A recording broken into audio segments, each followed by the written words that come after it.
Hey guys, we are back updating the power rankings for Hell's Kitchen Battle of the States following episode 4, which was a pretty humorous episode. I feel like there were some pretty fun moments here and an interesting outcome, but we'll get to that soon enough. But we have 15 people to talk about, and let's waste some more time. Let's go into the video. So starting off at number 15, we have the latest boot from the season, and here we have Kat. And Kat to me was just kind of fine on the season, even though I feel like her boot here was at least somewhat interesting, with her really struggling on the garner station during service, where she just really screwed up making carrots out of all things.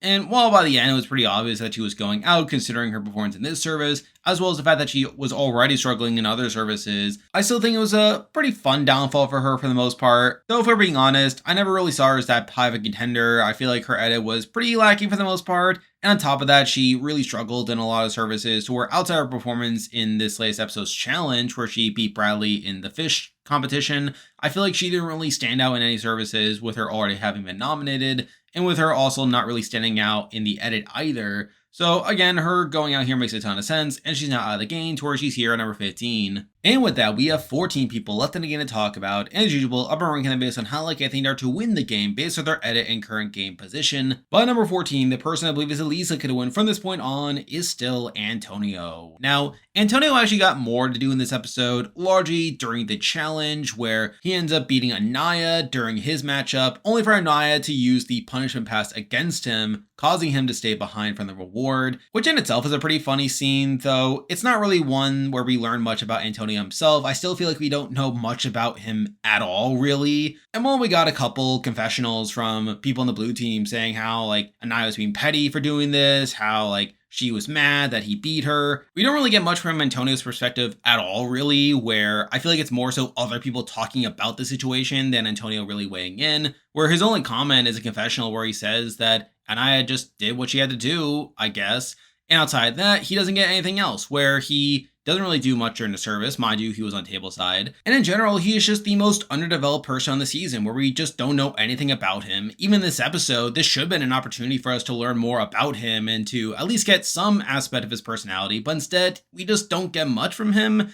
And I feel like it's for that reason that I just don't really have much faith in Antonio to win this season. Now again, his performance itself has been decent for the most part. He hasn't really had any true blowups here, and he did technically do well in the challenge, being a knight in his matchup. So again, I'm not saying he's the worst chef left on the board. However, the show simply isn't showing him, and they don't really care about us knowing or caring about him. So it's for that reason that I just don't have any faith in Antonio to win the season. It's for that reason that he's here at number 14. I'm moving on to number 13, and we're now moving on to people who I think I'm comfortable dropping at this point, even though they've gotten bigger edits up to this point. But number 13, we do have Cara Marie, and Cara Marie has another pretty bad episode here where she ends up doing poorly in the challenge initially, losing her match against Anthony. But then on top of that, she ends up doing bad at service despite her being on table side, where again, despite her not actually being in the kitchen, you have Ramsey getting on her case for her being pretty slow to get out orders, and she does eventually get nominated for this service, which, again, the fact that she got nominated after being on table side is a pretty bad sign for me. And she also doesn't help her case by volunteering for the block either, which I'm sure some people will defend. However, I just don't think volunteering for the block is ever a good idea on Hell's Kitchen. Even if you know you had a bad service, I feel like you should be defending yourself and not giving your opposition ammunition to use against you. So again, I don't really like that. And while she does ultimately stay here, I do feel like Cara Marie is on borrowed time at this point. I can't really see her making it to Black Jackets. And I think the show will probably try to use her as a donkey for the next few episodes, probably try to highlight her weaknesses and give good content for the show. But at the same time, even if she does stay longer than she should, she's probably not going to get too deep into the actual season, which is why she's here at number 13. Now moving on to number 12, and we have yet another person who is on a similar trajectory to Cara Marie, and that is Alexandra, who is definitely starting to get a bigger edit now that she's leaning more into this villainous side to her. And I do feel like she delivers with her getting some pretty good content this episode, with her flipping off Elena from the previous elimination and saying how she doesn't like to be tone policed. You have her, again, having another pretty rocky service with her being bad at communication. You have her saying how she wants to do more listening to see how they operate, when in reality she's just annoying her team and not really helping out at all.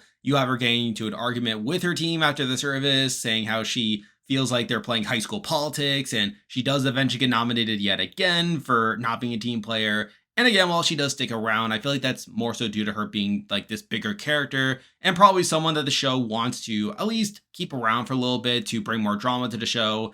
So I do feel like she at least has that going for her in the sense that she is at least in this position to make it deeper simply due to her being like this bigger character, someone who could bring a lot of fun villainy to the show. Though at the same time, this is not lean to a win. I feel like she's someone who's probably going to get cut before the Black Jackets, even so. And again, I feel like she's already had a rocky enough performance to where I don't think Ramsay will make her the head chef.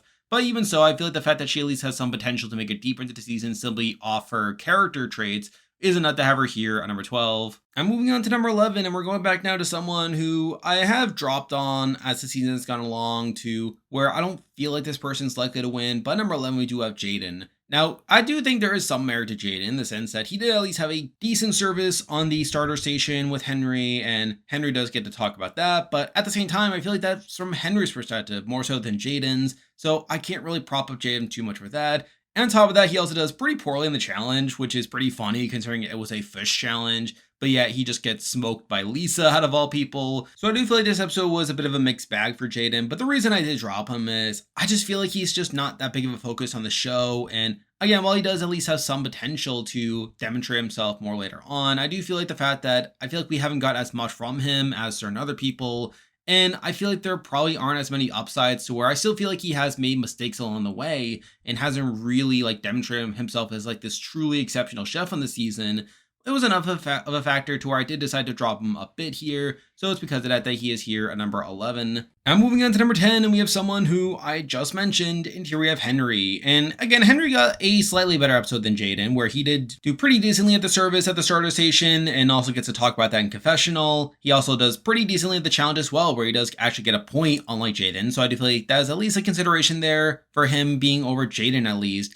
But at the same time, I still feel like Henry is not as developed in the edit as I would like him to be, where I feel like he is kind of being shown where he's needed, but not much else beyond that. So while I do feel like Henry is a competent chef, and I feel like he's had like a couple decent services, I feel like the fact that we just haven't gotten as much from him on the show, and the stuff that he has gotten just feels kind of circumstantial, was not to leave behind here at number 10. I'm moving on to number 9, and this person has actually gone up quite a bit after this last episode, as I feel like this was a decent episode for them. But number 9, we do have Ellie. And this was a visibility spike for Ellie at least, where I feel like she got quite a bit of content here compared to what she's gotten before, where she was pretty involved during the challenge. Mind you, a lot of that felt circumstantial, where she was the last to go for her team during the first part. She ended up getting the time advantage there, and she was also one of the people that was doubling up in the challenge, working alongside Kat and fighting to have her dish selected for the challenge. And she got quite a bit of focus in her wanting to be picked for the challenge, which is funny considering that she wasn't picked. So I did find that kind of funny.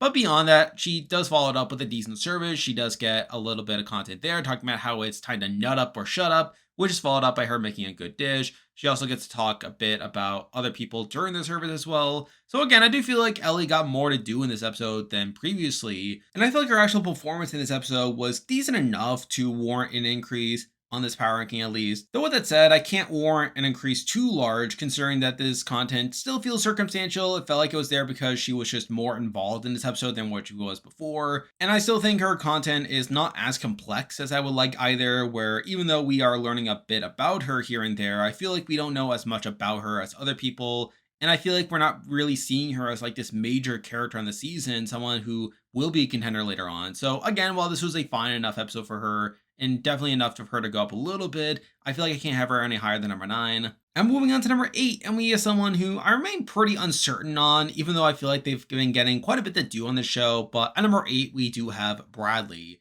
And it's sort of funny that I have Bradley this high, considering we don't even know what's going to happen to him in the next episode, where the episode ended on a cliffhanger with Ramsay pulling him aside after the other teens have left. So again, we'll see what comes of that. My guess is that it's just going to be Ramsay telling him to get a grip and saying that he needs to step it up, which again would make sense here, as I don't think they would do an elimination or a teen swap for him when the other teens aren't around, unless it was like a family emergency or something. But I don't think it's heading that direction. I'm guessing it's just going to be Ramsay telling him to step it up, which if that's the case, then I'll probably be more bullish on Bradley, as I still think Bradley has been getting a fine enough edit despite his missteps, where even though he's had a pretty rocky performance across the services and it seems like his team has been kind of annoyed by him, I still think Ramsay sees a lot of promise in Bradley. And I think the edit has been presenting him as like this rootable underdog, where I feel like he's been getting a mostly positive edit for the most part. So I do feel like Bradley's still someone who could improve improve in the episodes to come. And I do think a very apt comparison would be Egypt from last season, who I had very mixed opinions on over the course of the season, but I feel like by the end, like it kind of made sense where he was going.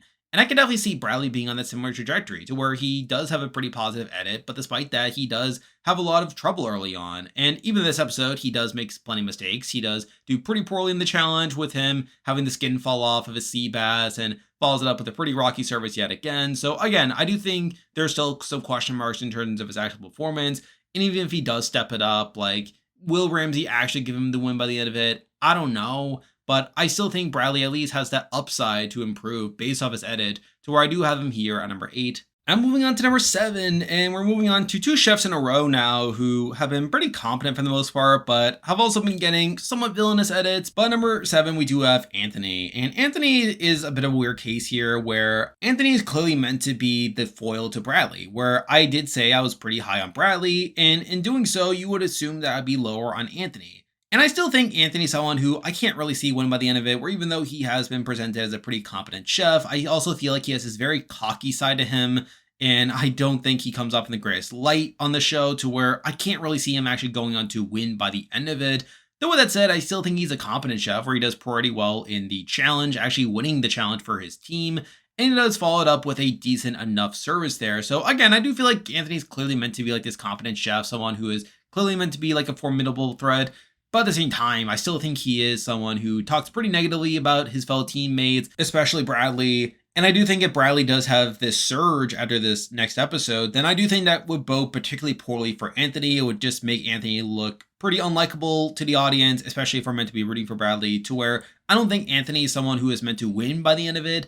But he's still someone who is clearly meant to be one of the better chefs on his team. And I do think he is someone I would expect to at least make it somewhat far. But at the same time, I don't think he's actually set up to win based off his attitude to where he is here at number 7. I'm moving on to number 6, and we have a very similar person just moving over to the red team. And here we have Annayia. And Annayia is someone who I've just been going more and more down on as the season's gone along. And I do feel like this episode was a pretty poor look for her, where she does end up using her punishment pass against Antonio simply because she lost to him in the challenge, which I feel like came off as pretty petty. And you even have people on the blue team talking about how petty this is. And you even have her gloating in confessional about this, saying how she's enjoying the reward and she knows that Antonio beat him, but too bad. So again, I feel like we're not meant to be liking Annayia based off all this. And while she does follow it up with a competent enough service, I do feel like Annayia is someone who we are starting to see more of her flaws at this point, where I do feel like she came off pretty negatively in the last episode with her really just berating her team after the service.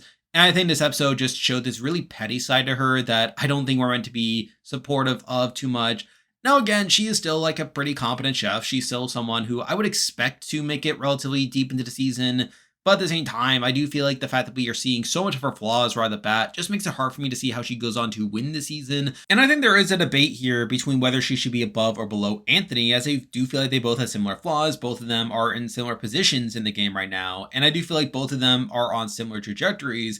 The reason I went with Anthony below Annayia is that I do feel like Anthony has his more blatant foil in Bradley. And I think if Bradley has this massive surge in the near future, I think that would make Anthony look really bad. Whereas I feel like Annayia doesn't really have that same foil on the red team here. And I do feel like Annayia doesn't really have that same issue. Though with that said, I feel like both of them are probably going to come short by the end of it. Or while I could definitely see them making it to the Black Jackets, I think their flaws are just going to catch up to them, whether it's on the pass or just showing some poor leadership skills. So I think it's for that reason that I can't have her any higher than number 6. Now moving on to number 5, and we actually had the same top 5 as last week, which is funny as I do feel like this episode was more the same for a lot of these people as it was last week, where even though I feel like these people aren't the most prominent on the show right now, I do feel like they still have set up to do well in the future and to really pop off later on. But number 5, I still decided to have Cydney here. And I feel like this was a okay episode for Cydney, where she does okay in the service, doesn't make any mistakes, but does pretty poorly in the challenge. She ends up losing a point against Jon, which is obviously not a great look.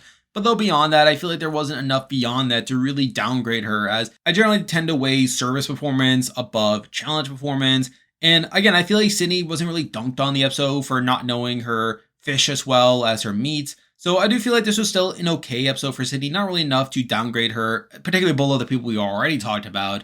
But at the same time, I feel like number 5 is about as high as I can have her right now. I'm moving on to number 4, and this is another person who had a very similar episode to what they had last week, and that person is Jon. And I feel like this is another decent episode for Jon here, where he does pretty well in the challenge, literally gets a point against Cydney. And then he does get to talk about his family again during the reward, where he says how he doesn't like to drink wine without his wife, talks about how he loves his wife and that he's hoping to make her proud, which again is pretty solid content. Again, I think he's clearly meant to be like this fan favorite figure on the season. Though with that said, I'm actually becoming a bit worried that he could be overexposed on the show, where he has talked about his family now multiple times on the reward. And I feel like we definitely have gotten to know Jon better than most people on the cast.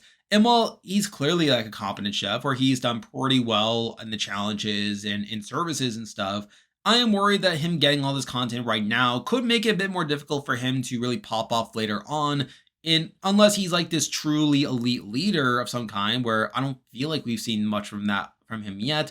I'm worried that he is probably going to make it to Black Jackets as his fan favorite figure, only to be sniped out once he can't really step it up. So I do feel like that is a major downside for him. And while it's not a death nail for him per se, I do worry for him enough there to where I did decide to drop him here to number 4. Now moving on to number 3, and I actually decided to bump this person up a spot compared to last week, but number 3 we do have Chris. And Chris had a pretty interesting moment during the episode here, where he does end up making a mistake during the service, where he ends up setting up a bad fish, and I was ready to knock him more for this, where this was immediately following a confessional where he said that Ramsay wanted a perfect fish, which is a pretty standard setup for someone making a mistake on the show. However, I think Chris pivots from this very well, where immediately following this mistake, he has another confessional saying that whatever Ramsay says doesn't bother him because he grew up in rough neighborhoods where people would say crazy stuff. And this definitely felt different from other situations where people make mistakes, where it's either the person admitting that they made a mistake or someone else saying that that person made a mistake. But I feel like the fact that we got that scene solely from Chris's perspective and him just injecting this personal content in a way that really props him up,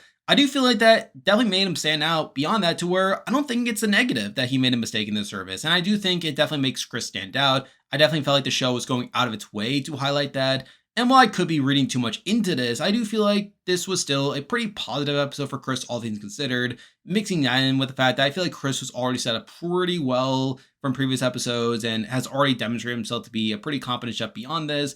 I still think Chris is someone who I feel pretty decently about, despite him technically making a mistake in a service, but still it was enough to have him here at number 3. I'm moving on to number 2, and I actually made another switch here compared to last week. But at number 2, we do have Lisa. Now, I still think Lisa is going to be in a pretty interesting spot in the future. I still have pretty high hopes for her, and I still think she's someone who I expect to be more of a slow burn, where she's someone who had a very strong start to her season, but someone who is now laying low until the competition gets more fierce, where we start to see more and more of her qualities. And I do think Lisa is definitely on that right track here. And beyond that, I feel like this was a fine enough episode for her performance-wise, where she ends up getting a point in the challenge and follows it up with a pretty fine service where she doesn't make any mistakes. So I do feel like Lisa at least has that going for her. The reason I did drop her compared to last week is I do feel like the number 1 person got more to do in this particular episode. We got to see more of their strengths showing through. But I still think Lisa is still a serious threat for the near future. I still think Lisa's someone who I think could pop off more in the future. But I think based off this one episode, I did decide to drop her 1 spot here to where she is here at number 2. And now at number 1, the person I believe is the most likely to win Hell's Kitchen Battle of the States right now is Jada. And to me, this was probably a better episode for Jada than it was for Lisa here, where I do think this episode gave us more of Jada stepping up than it was for Lisa, at least, where I do think she got pretty decent content during the service, where we see her talking about wanting to take up the meat station to really prove herself. She wants to delegate Alexandra to give her the tasks that are the hardest to mess up, and how she doesn't want to disappoint Ramsay. And I think this was a decent look for Jada here. Definitely something that I was looking for here. And I'm glad that Jada is starting to get some of that content, though not to the point where she's overexposed on the show. And again, I think that was the edge for me that really allowed me to put Jada above Lisa for this week.